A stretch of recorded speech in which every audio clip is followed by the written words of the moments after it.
এখন আমরা আলোচনা করছি মির্জা গালিবের দ্বিতীয় কবিতা। আসলে মির্জা গালিব আর রবীন্দ্রনাথের মধ্যে একটা তুলনা করা আমাদের উদ্দেশ্য। তো মির্জা গালিব কী বলতেছেন আর রবীন্দ্রনাথ কী বলতেছেন, আমি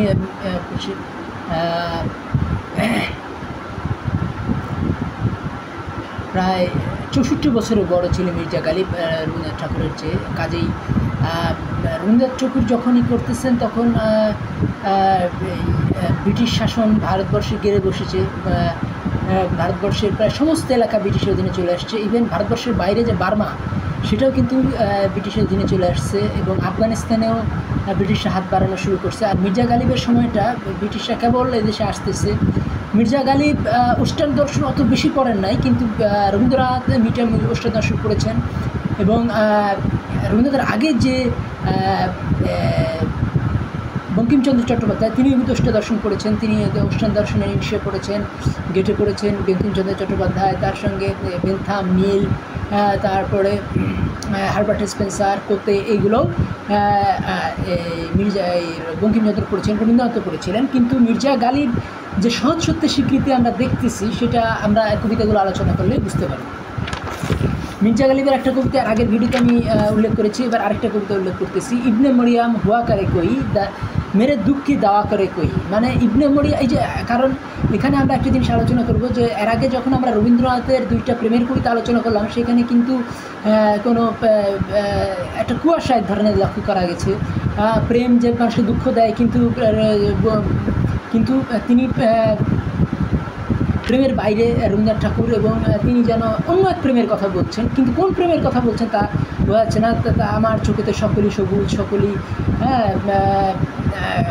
সকলই সোনালি, সকলই আনন্দ, এরকম।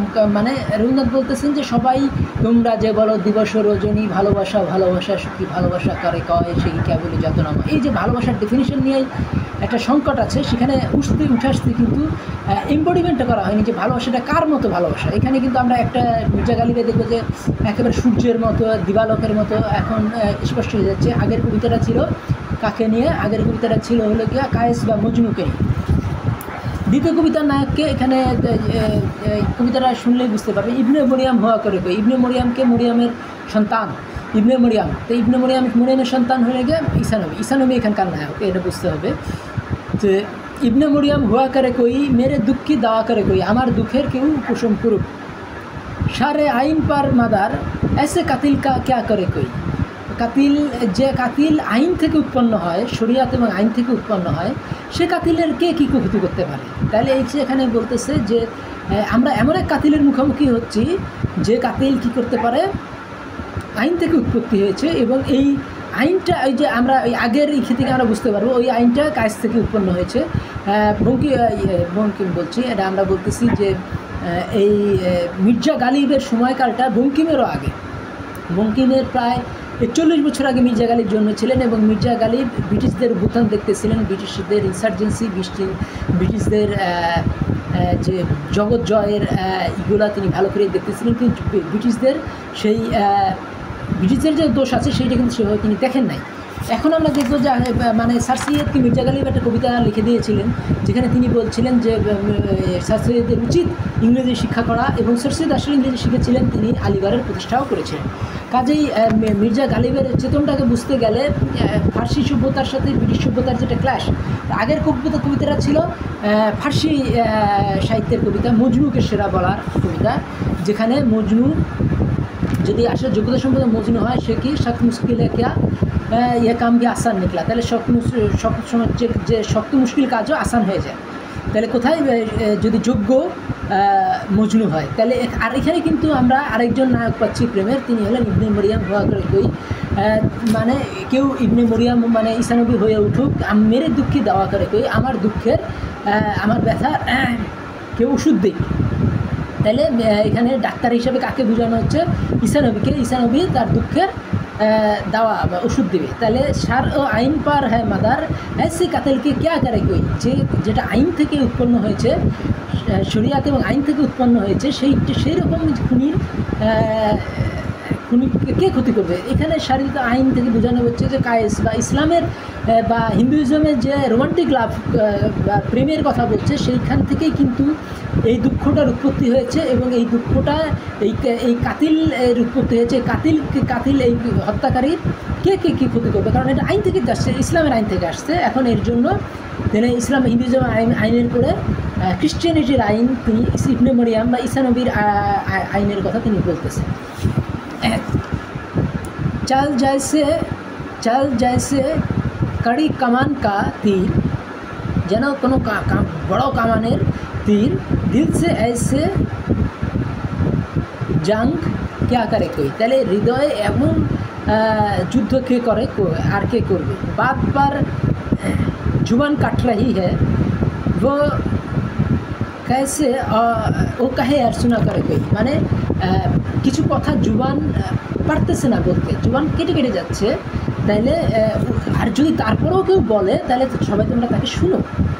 যেহেতু এটা একটা কঠিন মুদ্রা নিয়ে কষে কথা বলতেছে, কে কথা বলতেছে? মির্জা গালিব। তিনি বলতেছেন বাদ পর জুবান কাট রাহি হ্যাঁ ও কাহে আর শোনা করে কই, যেহেতু সে কথা বলতে গেলে ভাষা কেটে কেটে যাচ্ছে, ভাষা সঙ্গ দিচ্ছে না, তাই তারপরেও যখন কেউ বলে তখন তোমরা শোনা করে কই। বাকরা হাউ জুনুন কুচ ক্যা কুচ কথা বলছি উদ্দীপনায় কী मैं क्या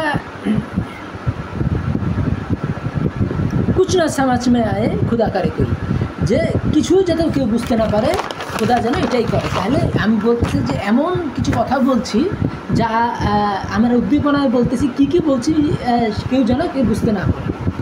আর উদ্দীপনার ফলে জুনুন মানে উদ্দীপনা। না শুনো আগার বুড়া কয়ে কই, যদি কেউ খারাপ কথা বলে তুমি শুনো না, আর কেউ না কাহো আগার বুড়া কারে কই, আর কেউ যদি খারাপ কাজ করে তুমি সেটা বলতেও যেও না। রোকলো আগার গালাত চলে কই, আর যদি কেউ খারাপ পথে চলে তাকে থামায় নাও। বাগদ আগার খাতা করে কই, যদি কেউ কোনো ভুল করে মাফ করে দাও। কন হো জো নেহি হাজাতমন্দ, কে না বিপদে পুইরা উদ্ধারের আশায় করে। কিসকো হাজাত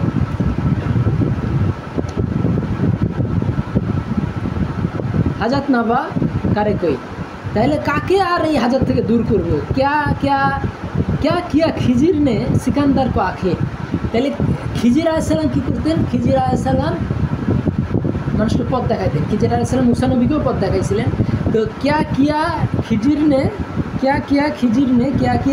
নে সিকান্দার কো, তাহলে খিজির নে সিকান্দারকে কোন পথে তারা কোন পথ দেখাইছিল? আব ক্যাসে রহনুমা করে কই, এখন আর পথের গাইডেন্স, কারণ খিজির যে সিকান্দারকে পথ দেখাইছে, এখন এরপরে আর কেউ কাউকে পথ দেখাবে না, কারণ সিকান্দার কে? সিকান্দার হলো গিয়া জগৎ বিজয়ী, সে ব্রিটিশ দর্শনের সে উদ্বুদ্ধ মেসিডোনিয়ার রাজা, যার গুরু ছিলেন অ্যারিস্টটল, যে গোটা পার্সিয়া থেকে শুরু করে একেবারে ইন্ডিয়া পর্যন্ত দখল করতে করতে চলে আসছিল, সেই খিজিরের কথা আমরা বলতেছি।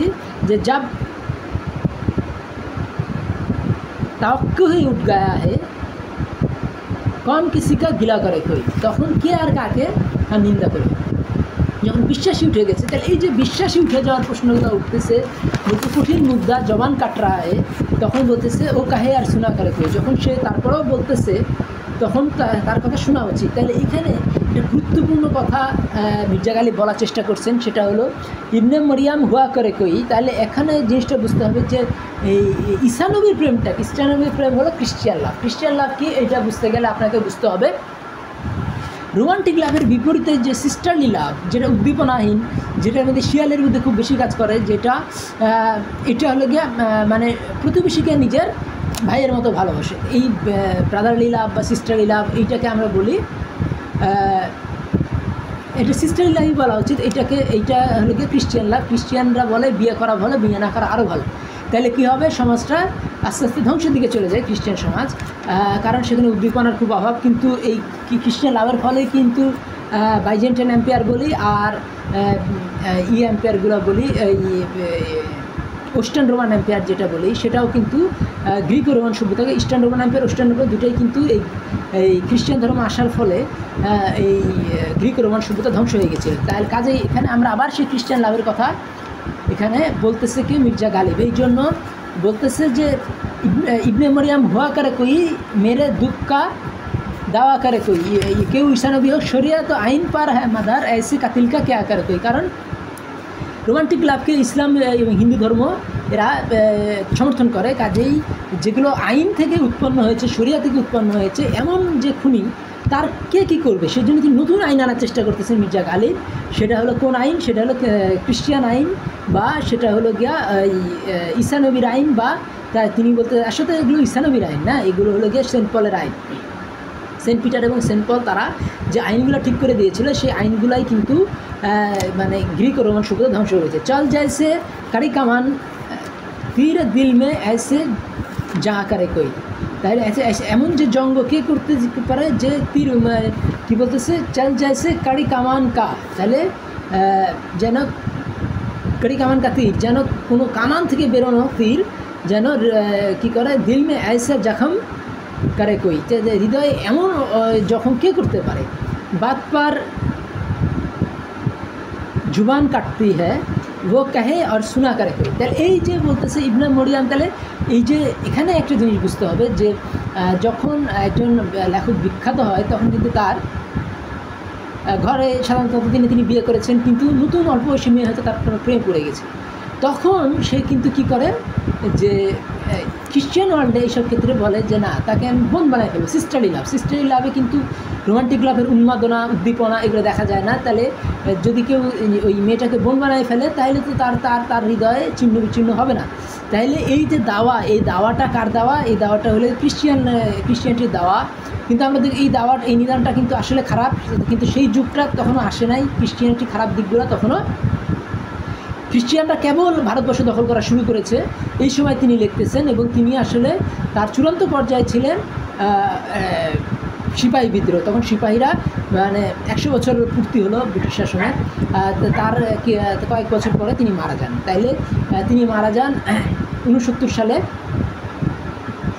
1869 সালে। তাইলে 57 থেকে 67 সিপাহী বিদ্রোহের এক যুগ পরে তিনি মারা যান। তাহলে আমরা এই মির্জা গালিবকে বোঝার যে চেষ্টা করতেছি, মির্জা গালিবকে বোঝার জন্য আমাদের খ্রিস্টিয়ান লাভকে বুঝতে হচ্ছে। তাইলে এর আগে আমরা কি মজনু বা কায়েস বা ইসলামী লাভকে বুঝলাম, এবং এখন আমরা ইসলামী লাভের যে কি ক্ষতিকর দিক থাকতে পারে সেইখানে তার নিদানে তিনি খ্রিস্টান লাভের দাওয়াত দিতেছেন। তিনি ইবনে মরিয়ামের কাছে মানে ইবনে মরিয়ামের ফর্মুলা তিনি প্রয়োগ করতে চাচ্ছেন। বাত পার জুবান কাট রাহি হ্যাঁ ও কাহে আর শোনা করে কই। তো এখন এই ঘটনাটা কোথায় সেটা তো আমি বললাম। এই ঘটনাটা হলো যে লেখকের অল্প বয়সী মেয়ে তার প্রেমে পড়ে গেছে, কিন্তু তার তো ঘরে বউ আছে। তখন তিনি খ্রিস্টিয়ান লাভকে তার দাওয়া মনে করতেছেন বা ওষুধ মনে করতেছেন, কিন্তু এই কথাগুলো তো তার বদনাম যে তিনি তার তো বউ আছে, তিনি প্রেমে পড়বেন কেন? সেই জন্য তিনি বলছেন বকরা জুনুন মে ক্যা ক্যা কুছ কুছ, বলতেছে উদ্দীপনায় কী কী না কত কি না কথা, কুছ না সমাজ মেয়ে খোদা করে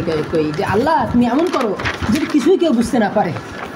তাইলে এই কবিতাও লিখতেছেন, তারপরেও তিনি বলতেছেন যে এটা ইচ্ছাকৃত দুর্বৃত্ত করা হয়েছে যাতে কেউ বুঝতে না পারে। না শুনো আগার বুড়া কারে কই, বুড়া কাহে কই, কেউ যদি কোনো কথা বলে তাহলে তো শুনো না। আর যে আর না কাহো আগার বুড়া কারে কই, যদি কেউ বুড়া কাজ করে খারাপ কাজ করে তাইলে তুমি সেটা কাউকে বলো না। তাহলে তোমাকে যদি খারাপ কথা বলতে আসে তুমি শুনো না। আর তুমি যদি তোমাকে যদি কেউ যদি কোনো খারাপ কাজ করে তাহলে তুমি সেটা কাউকে বলো না। রোকলো আগার গলত করে চলে কই, কেউ যদি ভুল পথে চলে তাকে থামায় লাও। বক্স দো আগার খাতা করে কই, কেউ যদি ভুল করে মাফ করে দাও। তাহলে যদি কেউ ভুল করতে যাচ্ছে তাকে আটকাও, আর যদি কেউ ভুল করে ফেলে তাকে ক্ষমা করে দাও। कौन नहीं दुनिया में हजतमंद, তাহলে দুনিয়াতে কে না মানে তার জীবন পথে চলার পথে এই কিছু মানে চাহিদার জন্য মন থেকে চেষ্টা করে যায়, বা হাজত বা একটা সময় ধরে একটা জিনিসের জন্য সে চাইতে থাকে, এইটাকে বলে হাজাত। তো কে না আছে জীবনে যার যেটা এক্সট্রিমলি নেসেসারি, সেই জিনিসের জন্য যে যার জীবন চলছে না, সেই রকম মানে কার এরকম না অভাবে পড়ে যায়, যার জন্য কম নেই জগৎ মে হাজতমান, কেউ না এই দুনিয়াতে হাজতমান, যে যার মানে জরুরত পূরণ হয়নি, যার জন্য জরুরতের জন্য তাকে ধন্য ধরে বসে থাকতে হচ্ছে। তাই প্রত্যেকেই কোনো না কোনো বিষয়ে মানুষের তার প্রয়োজন আছে এবং সে ধন্য ধরে বসে আছে। कौन नहीं दुनिया में हाजतमंद किस किस की हाजत नवा करे कोई, তাহলে কার কার জরুরত আমি পূরণ করব। क्या किया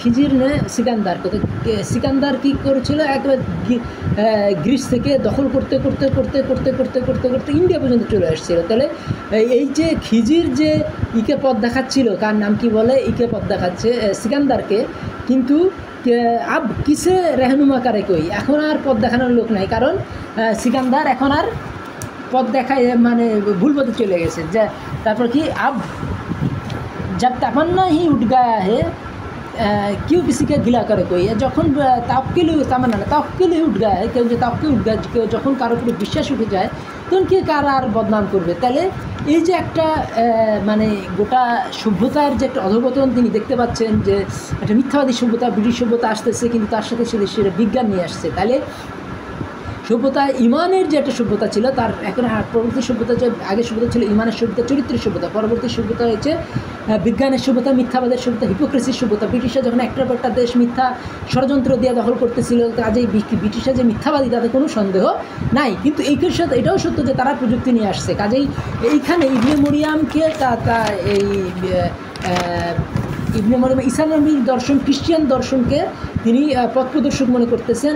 কী জন্য? যারা ইসলামের ইশক বা হিন্দুর যে প্রীত, এই ইশক বা প্রীতে যারা বিভিন্ন রকম বিপদে পড়েছে, তাদের জন্য দাওয়া চাচ্ছেন কার কাছে? ইবনে মরিয়াম বা ঈসা নবীর কাছে বা খ্রিস্টিয়ান লাভের কাছে। তাহলে এখন আমরা যদি দুইটা জিনিস আমরা বোঝার চেষ্টা করি, যে একটা হলো রোমান্টিক লাভ, একটা হলো খ্রিস্টিয়ান লাভ। তাহলে রোমান্টিক লাভকে পক্ষে কারা কারা? মুসলমান আর হিন্দুরা। আর খ্রিস্টিয়ান লাভের পক্ষে কারা কারা? এটা হলো বৌদ্ধ এবং খ্রিস্টিয়ানরা। তো খ্রিস্টিয়ানরা রোমান্টিক লাভকে পছন্দ করে না, তারা সিস্টারলি লাভের যে পক্ষপাতী। কাজেই খ্রিস্টিয়ান লাভটা হলো গিয়ে অত উদ্দীপনা না, কিন্তু খ্রিস্টিয়ান লাভের ফলে সমাজ টিকে থাকতে পারে না। কিন্তু আমরা দেখবো যে খ্রিস্টিয়ান লাভকেই তিনি বলতেছেন যে মানে একটা হতাশা তার মধ্যে প্রকাশ করছে, যে ইসলামের ইশকটা ছিল, সভ্যতারা ছিল ইমানের উপরে, চাহিদার উপরে দাঁড়ানো, কিন্তু এখন সভ্যতারা দাঁড়িয়েছে শিয়ালের বুদ্ধি, প্রযুক্তি, ধূর্ত রাজনীতি, এইগুলোর উপরে। এবং বিজ্ঞান এই কাদের দিকে? বিজ্ঞান হলো গিয়া এই বিজ্ঞান এখন কিসের দিকে? বিজ্ঞান এখন খ্রিস্টানদের দিকে। কাজেই নতুন যে এক প্রকার প্রেম, খ্রিস্টান লাভকেও তিনি ধন্যবাদ দিতে যাচ্ছেন এই কবিতার মাধ্যমে, কিন্তু তার সঙ্গে তিনি সতর্কতাও রাখতেছেন যে আসলে কি এটা কাজ হবে কিনা। কারণ এই মির্জা গালিব বলতেছেন যে সিকান্দারকে যদি খিজির বুদ্ধি দেয় তাহলে কি সিকান্দার সফল হবে কি না, এইটাতে তিনি সন্দেহ প্রকাশ করেছেন। এবং তিনি বলতেছেন যে কে কার পথ দেখাবে। আর যখন তামান্নাই তাওয়াক্কুল উঠ যায়, যখন বিশ্বাসী যখন আর কেউ কাউকে করছে না, তখন গিলা করবে কি, কাউকে নিন্দা করবে কি, মানে ব্রিটিশ সভ্যতার এই নিন্দাটা করার এখন আর তিনি উৎসাহ পাচ্ছেন না মির্জা গালিব। তাইলে এখন আমরা দেখব যে দুইটা সভ্যতা মুখোমুখি দাঁড়িয়ে আছে। একটা সভ্যতা হলো ইসলামী সভ্যতা, আরেকটা হলো ব্রিটিশ সভ্যতা। তো ইসলামী সভ্যতার নিয়ে কবি শ্রেষ্ঠ প্রেমকে, সেটা হলো গিয়া মজনু। আর এই ব্রিটিশ সভ্যতার শ্রেষ্ঠ প্রেম বা উদাহরণকে, এটা হলো গিয়া ইবনে মরিয়াম বা ঈসা নবীর যে প্রেমের কথা তিনি বলতেছেন। আসলে এখানে ঈসা নবীকে বোঝান, ঈসা নবী এ ধরনের প্রেমের কথা আসলে বলেননি। এগুলো সেন্ট পিটার এবং সেন্ট পল যে খ্রিস্টিয়ান লাভের কথা বলছে, যার ফলে পাশ্চাত্যে ব্যভিচার বসে বেড়ে গেছে, সেই সেন্ট পল এবং সেন্ট পিটারের গ্রিক ধর্মের যে খ্রিস্টিয়ান লাভ, মানে শিয়ালের বুদ্ধির লাভ, যে ভালোবাসার বুদ্ধির, যেমন এই কথাগুলো আরেকটু ক্লিয়ার হবে যে রবীন্দ্রনাথও কিন্তু এই খ্রিস্টান লাভের কথাই বলেছেন। তাহলে আমরা দেখব যে রবীন্দ্রনাথের সাথে মির্জা গালিবের আকাশ পাতাল তফাৎ আছে। মির্জা গালিব কী বলতেছেন এতক্ষণে আপনাদের ক্লিয়ার হবে। সখী ভাবনা কাহারে বলে, সখী যাতনা কাহারে বলে, তোমরা যে বলো দিবস রজনী, ভালোবাসা ভালোবাসা সখী ভালোবাসা করে কয়, সে কি কেবলই যাতনা নয়, সে কি কেবলই চোখেরই জল, সে কি কেবলই দুঃখেরই শ্বাস, লোকে তবে যে করে কিসেরই তরে এমনই দুঃখেরও আশ। আমার চোখেতে সকলই শোভন, সকলই নবীন, সকলই বিমল, সুনীল আকাশ শ্যামল কানন বিশদ জ্যোৎস্না কুসুম কোমল, সকলই আমার মতো তারা কেবলই হাসে কেবলই গায়, হাসিয়া খেলিয়া মরিতে চায়, না জানে বেদন না জানে রোদন, না জানে ছাদের যাতনা যত, ফুল সে হাসিতে হাসিতে ঝরে, জ্যোৎস্না হাসিয়া মিলায় যায়, হাসিতে হাসিতে আলোক সাগরে আকাশের তারা ত্যাগে কায়। আমার মতন সুখী কে আছে আর আয় সখী আয় আমার কাছে, সুখী হৃদয়ের সুখের গান শুনিয়া তোদের জুড়াবে প্রাণ, প্রতিদিন যদি কাঁদিবি কেবল একদিন তোরা হাসিবে আয়, একদিন নয় বিষাদ ভুলিয়া চেতে যে সকলে মিলিয়া গাহিব মোরা। তাহলে এটা হলো একটা কবিতা। আরেকটা কবিতা হলো ভালোবেসে সুখ যদি নাহি তবে কেন মিছে ভালোবাসা, মন দিয়া মন চাহি ওগো কেন মিছে দুরাশা। তাহলে মন দিয়ে মন পাওয়া আশা করতে হয় না, এটা একটা মিছে দুরাশা। তাহলে আমরা যখন ভালোবাসতে যাই তখন একটা মন দিয়ে এবং মনের আশাও করি। তাহলে এটা কিন্তু রোমান্টিক লাভের একটা সংজ্ঞা, যে দুই পক্ষই ভালোবাসবে। কিন্তু দেখা যায় প্যারেন্টাল লাভ বা সিস্টারলি লাভ, বাবা মা ছেলে মেয়েকে যা ভালোবাসে, ভাই ভাইকে ভালোবাসে, তখন এটা কিন্তু এক সাইডেডও হয়। একজন ভালোবাসে না কিন্তু আরেকজন ভালোবেসেই যাচ্ছে। তাইলে মা দেখা যায় ছেলে মেয়ে বাপ মাকে ভালোবাসছে না কিন্তু বাপ মা ভালোবেসেই যাচ্ছে, বা বাপ মা ভালোবাসছে না কিন্তু ছেলে মেয়ে বাপ মাকে ভালোবেসেই যাচ্ছে। তাহলে এই যে মানে খ্রিস্টিয়ান লাভ বলছি, সিস্টারলি লাভ, এটা কিন্তু দ্বিপাক্ষিক না। কিন্তু রোমান্টিক লাভ এই যে মন দিয়া মন পেতে চাই ওগো কেন মিছে দুরাশা। তাহলে রোমান্টিক লাভের কথা এখানে চাচ্ছেন না, রোমান্টিক লাভ অনেক দুঃখের, সেই জন্য তিনি খ্রিস্টিয়ান লাভের কথা বলছেন। এতক্ষণে আপনার ক্লিয়ার হবে। রবীন্দ্রনাথ যে কুয়াশা তৈরি করেছে বাংলায়, এই গানগুলো শুনলে আপনার ক্লিয়ার হবে। আমি 2-3 বার পড়বো কবিতাগুলো। তাহলে কি, যেমন অনেক জায়গায় মাদ্রাসায় বা অনেক অক্সফোর্ড কেমব্রিজও 4-5 বার পড়া হয়, তাহলে কি জিনিসগুলো বুঝতে শুরু করে মানুষ। ভালোবেসে সুখ যদি নাহি তবে কেন মিছে ভালোবাসা, মন দিয়ে মন পেতে চাহি ওগো মিছে এ দুরাশা, হৃদয়ে জ্বালায় বাসনার শিখা, নয়নে সাজায় মায়াবী মরিচিকা। তার মানে কি বলতেছে, যে হৃদয়ে জ্বালায় বাসনার শিখা, তার মানে চাহাত বা মনের মধ্যে যে চাওয়ার ইচ্ছা, এটি কিন্তু প্রচণ্ড তীব্র হয় কথায় রোমান্টিক লাভ। তো বাসনার শিখা নয়নে সাজায় মায়া মরিচিকা, এবং বলছে গেলাম মায়া মরিচিকা কোনো কাজ হবে না, শুধু ঘুরে মরি মরুভূমি ওগো মিছে পিপাসা। তাহলে মরুভূমিতে আমি ঘুরে বেড়াচ্ছি, কেন আমার এই পিপাসা?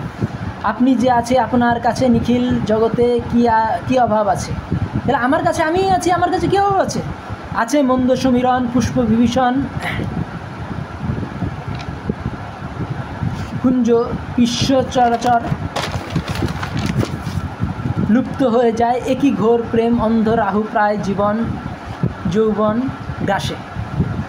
তো এখানে বলতেছে যে জীবন একবারে রাহুর মতো জীবনকে গ্রাস করছে, বিশ্ব চরাচর লুপ্ত হয়ে যায় একই ঘোর প্রেম অন্ধ রাহু। তাহলে এই যে বিপদের প্রেম, ঘোর মানে অন্ধকার, তাহলে বিশ্ব চরাচর লুপ্ত হয়ে যায় একই ঘোর প্রেম অন্ধ রাহু। তাহলে এই যে রাহু কী করে, চাঁদকে খেয়ে ফেলে। তাইলে এই যে অন্ধকার, এই যে চাঁদকে খাওয়া প্রেম অন্ধ রাহু প্রায় জীবন যৌবন গ্রাসে। তাহলে রাহুর মতো জীবন যৌবন গ্রাস করতেছে কে? রোমান্টিক লাভ। তবে কেন ওই মিছে কুয়াশা। তবে এই রোমান্টিক লাভকে তিনি কুয়াশা বলতেছেন। তাইলে এর ভিতরে কিন্তু এইটা লেখা হয়েছিল 27 বছর বয়সে, আর 21 বছর বয়সে তখন কিন্তু আরও ক্লিয়ার হবে যে তিনি কি বলতে যাচ্ছেন। তিনি রোমান্টিক লাভের নিন্দাই তিনি গোটা কবিতাটাই করেছেন। ভালোবেসে সুখ যদি নাহি তবে কেন মিছে ভালোবাসা, এটা 27 বছরে লেখা। আর সখী ভাবনা কাহারে বলে সখী যাতনা কাহারে বলে, এই কবিতাটা একটু পড়ি। সখী ভাবনা কাহারে বলে সখী যাতনা কাহারে বলে, তোমরা যে বলো দিবস রজনী ভালোবাসা সখী ভালোবাসা কারে কয়, সে কি কেবলই যাতনাময়, সে কি কেবলই চোখেরই জল, সে কি ক্যাফেরই দুঃখেরই শ্বাস, লোকে তবে করে কি সুখেরই তরে এমনই দুঃখেরও আশ। তাহলে কোন সুখের আশা, এইরকম দুঃখকে তারা বরণ করে নিচ্ছে। আমার চোখের সকলই শোভন, সকলই নবীন, সকলই বিমল, সুনীল আকাশ শ্যামল কানন বিশদ জ্যোৎস্না কুসুম কোমল, সকলই আমার মতো। তাহলে কি বলতেছে, যে দুঃখকে সুখী ভালোবাসা কারে বলে, ভালোবাসা কেন, এই কিন সুখের জন্য এই দুঃখকে তারা বরণ করে নেয়। কিন্তু আমার চোখে সকলই শোভন, সকলই নবীন, সকলই বিমল, সুনীল আকাশ শ্যামল কানন মানে সবুজ বান, আর নীল আকাশ, আর বিশদ জ্যোৎস্না কুসুম কোমল, ফুল পাখি সুন্দর, এগুলো আমার কাছে তো খুবই সুন্দর। তাহলে এই প্রেমের জন্য যে কাউ করতেছে এগুলো দরকার নাই। সখী ভাবনা কাহারে বলে, প্রেম করে ভাবনা যতনারও দরকার নাই, সখী ভালোবাসা কারে কয়। এই যে এখানেও আপনারা দেখবেন যে রোমান্টিক প্রেমের বিরুদ্ধে রবীন্দ্রনাথ দাঁড়িয়েছেন। এবং তার হাতিয়ার কি? তার হাতিয়ার হলো ক্রিশ্চিয়ান লাভ। সকলেই আমার মতো, তারা কেবলই হাসে কেবলই গায়, হাসিয়া খেলিতে মরিতে চায়, না জানে বেদন না জানে রোদন, না জানে সাধের যাতনা যত ফুল সে। তাহলে এই যে তিনি ভাইয়ের মতো একজন আরেকজনকে ডাকতেছেন, তুমি আসো, তুমি আমার সাথে মিশো, এবং আমার মধ্যে কোনো দুঃখ নাই। হ্যাঁ, ফুল সে হাসিতে হাসিতে ঝরে, জ্যোৎস্না হাসিয়া মিলায় যায়, হাসিতে হাসিতে আলোক সাগরে, আকাশের তারা ত্যাগে কায়। আমার মতন সুখী কে আছে, আয় সখী আয় আমার কাছে। তাহলে আমার কাছে, এই যে এখানে তিনি ডাক দিচ্ছেন যে এই সিস্টারলি লাভ, আয় সখী আয় আমার কাছে। তাহলে এখানে কিন্তু সখা আসতে পারছে, সখী কেন আসতেছে এই জিনিসটা বুঝতে হলে সিস্টারলি লাভকে বুঝতে হবে। কারণ সিস্টারলি লাভ কি?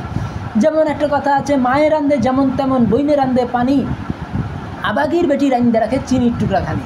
মার বোনকে মা রান্দে যেমন তেমন, বইনের রান্দে পানি, বইনে রানতেছে একেবারে টেস্টলেস করে, আর আবাগির বেটি রান্দে রাখে চিনির টুকরা খানি। তাহলে আবাগির বেটিকে, যে একজন দূরবর্তী নারী যার তিনি প্রেমে পড়েছেন, রোমান্টিক লাভ, তিনি যা রেন্দে রাখে সেটা যেন ওই নায়কের কাছে চিনির টুকরা। তাইলে এইখানে যে প্রচণ্ড উদ্দীপ্ত রোমান্টিক প্রেমের জায়গায় বুদ্ধিদীপ্ত, শিয়ালের বুদ্ধিওয়ালা, ক্ষতির বুদ্ধিওয়ালা, ইন্টেলেক্ট, সেই ইন্টেলেক্টের কথা এখানে আসতেছে, যেগুলো মানুষ ক্ষতি করে।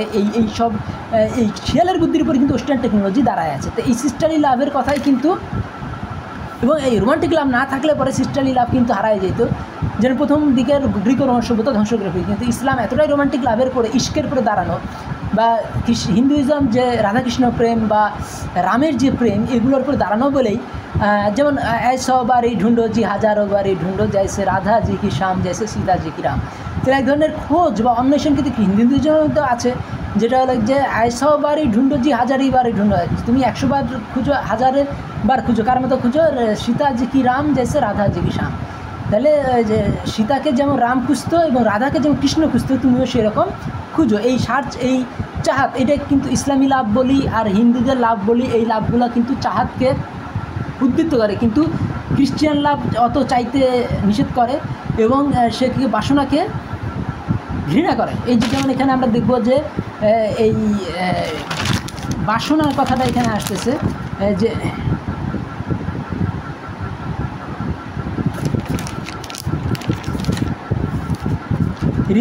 ভালোবেসে সুখ যদি নাহি তবে কেন মিছে ভালোবাসা, মন দিয়ে মন পেতে চাহি ও কেন মিছে দুরাশা, হৃদয়ে জ্বালায় বাসনার শিখা, নয়নে সাজায়ে মায়া মরিচিকা। তাইলে ভালোবেসে সুখ যদি নাহি তবে কেন, ভালোবাসা কেন দরকার নাই, মন দিয়ে মন পেতে চাহি কেন মিছে দুরাশা, মন দিয়ে মন চায় না দুরাশা, হৃদয়ে জ্বালায় বাসনার শিখা, নয়নে সাজায় মায়া মরিচিকা। তাইলে প্রেমকে তিনি বলতেছেন একটা নারী একটা পুরুষকে ভালোবাসছে, বা একটা পুরুষ একটা নারীকে ভালোবাসতেছে, রোমান্টিক লাভ, এটাকে তিনি রবীন্দ্রনাথ বলতেছেন মায়া মরিচিকা। কিন্তু আসলে কিন্তু এই যদি আমরা এই রোমান্টিক লাভ কিন্তু এক ক্লাসের শক্তি ধরে, গোটা পৃথিবীর বা মানে গোটা আকাশকে জায়গায় রাখতে পারে। এই জন্য গেটে রোমান্টিক লাভ বা ইসলামের ইশক, ইসলামকে এটলাস বলেছিলেন, কারণ ইসলাম সেই ইশকের সমর্থন দেয়, কিন্তু খ্রিস্টান ধর্ম ইশকের সমর্থন দেয় না। এর ফলাফল কী হয়েছে? এই দুইটা কবিতা, ভালোবেসে সুখ যদি নাহি তবে কেন মিছে ভালোবাসা, এবং সখী ভাবনা কাহারে বলে, সখী যাতনা কাহারে বলে তোমরা, যে এই কবিতাগুলো কিন্তু এখন মনে হয় অনেকখানি ক্লিয়ার হয়েছে যে আসলে এগুলো তিনি ক্রিশ্চিয়ান লাভের কথা আপনি কেন বলতেছেন, তো খ্রিস্টান শব্দটাও নাই। এই জিনিসটা বুঝতে গেলে আমাদের বুঝতে হবে যে বঙ্কিম এবং রবীন্দ্রনাথ দুজনেই ওয়েস্টার্ন দর্শনে প্রচণ্ডভাবেই উস্তাদ লোক ছিলেন। বঙ্কিমচন্দ্র গেটে পড়েছিলেন, কমতে পড়েছিলেন,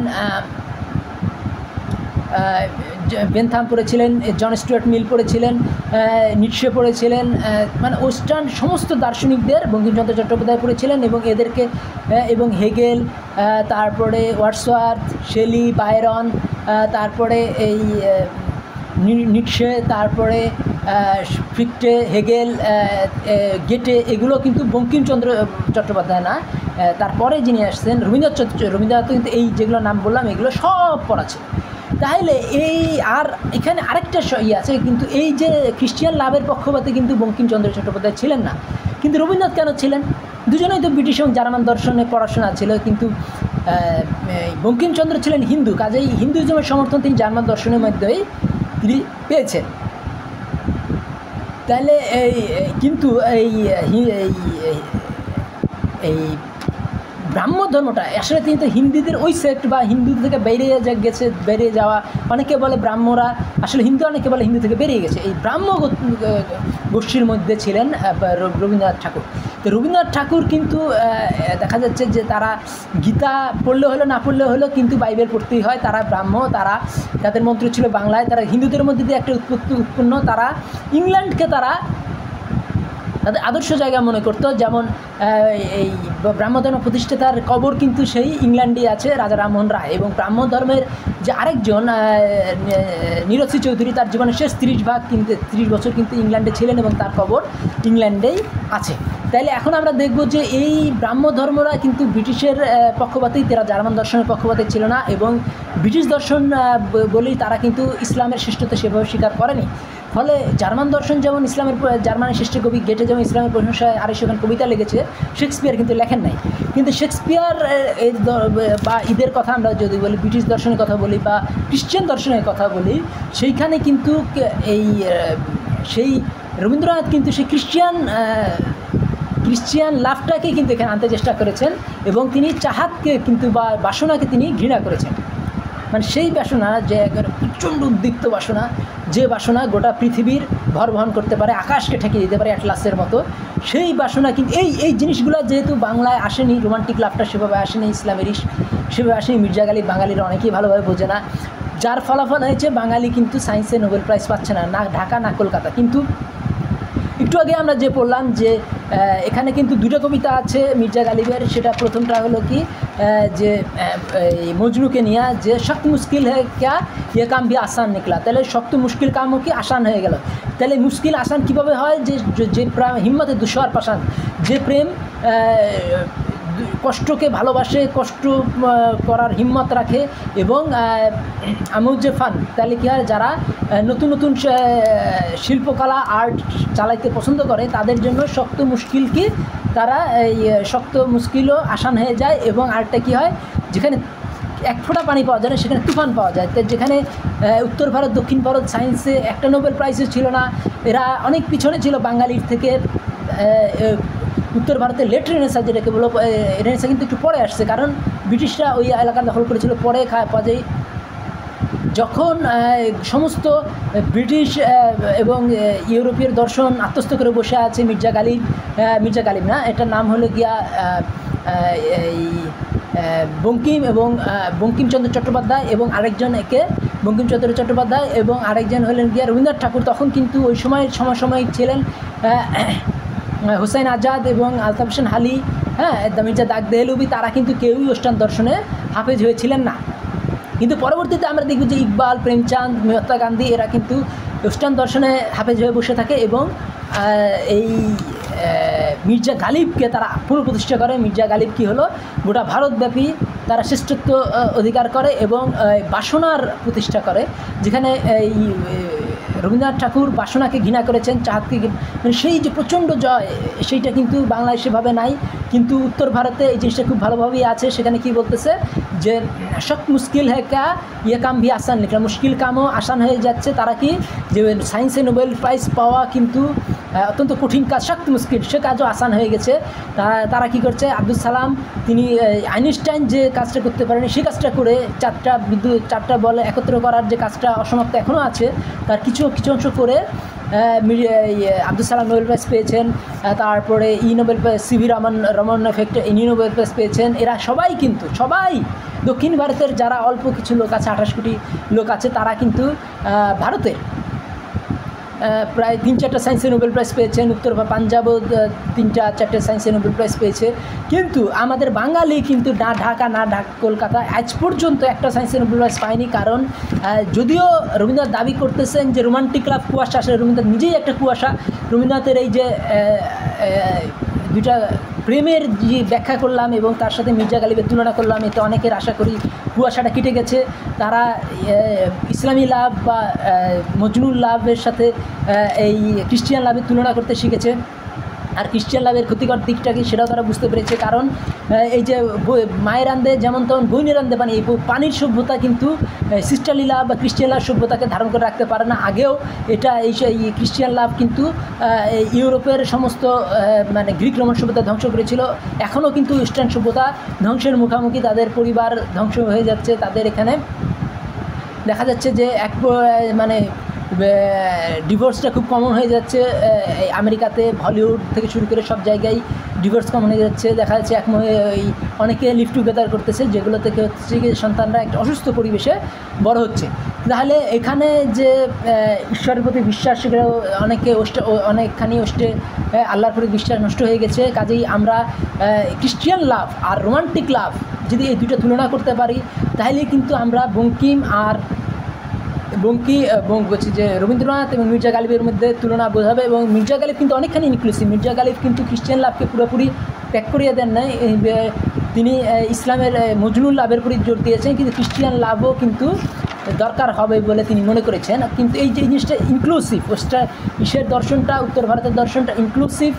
যেমন ইকবাল কিন্তু উত্তর ভারতের একজন কবি, তিনি কিন্তু রামের প্রশংসায় কবিতা লিখেছেন, শিবের প্রশংসায় কবিতা লিখেছেন। কাজে মুসলমানদের কোনো হীনমানতা নাই যে আমার ধর্মের শ্রেষ্ঠ জিনিসগুলো বললাম, অন্য ধর্ম দুই একটা শ্রেষ্ঠ ধর্ম দর্শন থাকলে সেটা বলবো। কিন্তু দেখা যাচ্ছে যে রবীন্দ্রনাথ কিন্তু আল্লাহ রসুলের প্রশংসা একটা কবিতাও লেখেন নাই। এবং অনেক ক্ষেত্রেই তিনি ধোঁয়াশা কুয়াশা আকারে, যেমন ক্রিশ্চিয়ান লাভ যেহেতু অনেকে বুঝতেই পারবে না, ভালোবেসে সুখী যদি না এই কবিতাটা পড়ে, বা এই কবিতাটা পড়ে যে এই কবিতাটা যদি পড়ে যে সখী ভাবনা কাহারে বলে, যে সখী যাতনা কাহারে বলে, তো তাহলে কিন্তু তারা এখানে যে তিনি ক্রিশ্চিয়ান লাভ এবং রোমান্টিক লাভের মধ্যে দ্বন্দ্বকে বুঝাচ্ছেন, এই জিনিসটা কিন্তু অনেকেই বুঝবে না। কিন্তু এখানে কিন্তু খুব অনায়াসেই বোঝা যাচ্ছে মির্জা গালিবের কবিতাতে ইবনে মারিয়াম হুয়াকারে কই, এখানে ক্রিশ্চিয়ান লাভের কথা বলতেছেন। আর এই যে কায়েসকি তসবির পর তুমি উড়ান নিকলা, ওইটাতে কিন্তু ইসলামিক লাভের কথা বলতেছেন, কায়েস মানে মজনু। কাজেই এই বাঙালি পরবর্তীতে আমরা দেখব যে এই ক্রিশ্চিয়ান লাভের ক্ষতির দিকগুলো অনেকেই তুলে ধরেছেন। তারা হলেন গিয়ে মির্জা দাগ দেহলভি থেকে শুরু করে, এই মহাত্মা গান্ধী থেকে শুরু করে, ইকবাল থেকে শুরু করে, প্রেমচাঁদ থেকে শুরু করে, মজরুল সুলতানপুরি থেকে শুরু করে, তারা কি করেছেন, আবার ইসলামিক লাভকে ক্রিশ্চিয়ান লাভের উপরেই দাঁড় করায়, তার উপরে তার স্থান যে ইসলামিক লাভের স্থান মর্যাদা যে ক্রিশ্চিয়ান লাভের অনেক উপরে, সেটা তারা পুনঃপ্রতিষ্ঠিত করেছেন। কাজে বলিউডে কিন্তু প্রায়ই আমরা ইসলামিক গানগুলো শুনতে পাই, গজল শুনতে পাই। বলিউডে প্রায় ইভেন কুলি মুভিতেও সেই ইসলামিক গান আছে, যেটা মানে ব্লকবাস্টার হিট ছিল অমিতাভ বচ্চনের। শাহরুখ খানের মুভিগুলোতেও আপনি পাবেন, দিলীপ কুমার, যারা মানে বলিউডের এক নম্বর নায়ক, দিলীপ কুমার থেকে শুরু করে, অমিতাভ থেকে শুরু করে, শাহরুখ খান থেকে শুরু করে, সবার এই গজলগুলা, তারপরে ইসলামী সঙ্গীতগুলা, তারপরে হামদ নাত, এইগুলা কিন্তু বারবার ঘুরে ফিরে আসছে। ইসলামিক তেহজিবতমুদ্দিন, ইসলামী সভ্যতা ও সংস্কৃতি বারবার আসছে। কী জন্য? কারণ সেইখানে তারা যদিও ক্রিশ্চিয়ান লাভের কথা বলছে, তার থেকে ইসলামের ভালোবাসা যে কোথাও কোথাও দিচ্ছে শ্রেষ্ঠ, সেটাও তারা বুঝিয়েছেন। এবং ওই শক্ত মুশকিল হ্যাঁ ইয়ে কাম বি আসান নিকলা, যে শক্ত মুশকিল কি সেটাও সহজ হয়ে গেল। তো যে কাতরা নেই নিকলা সে তুফান নিকলা, যখন এক ফোঁটা পানি পাওয়া যাচ্ছিল না, তখন ঝড় পাওয়া গেল, তুফান পাওয়া গেল, বিশাল পানির রাশি পাওয়া গেল। এই জিনিসগুলাই কিন্তু মির্জা গালিব বারবার বোঝানোর চেষ্টা করছেন। এবং পরবর্তী কবিরা মজরুল সুলতানপুরি, সাহিল লিবহান কিন্তু ইশকের শ্রেষ্ঠত্ব বা প্রেমের শ্রেষ্ঠত্ব বা রোমান্টিক লাভের শ্রেষ্ঠত্ব, এটাই তারা বোঝানোর চেষ্টা করেছেন। আমার কথাগুলি ভালো লাগলে আমার চ্যানেল সাবস্ক্রাইব করুন, লাইক বাটন ক্লিক করুন। ধন্যবাদ।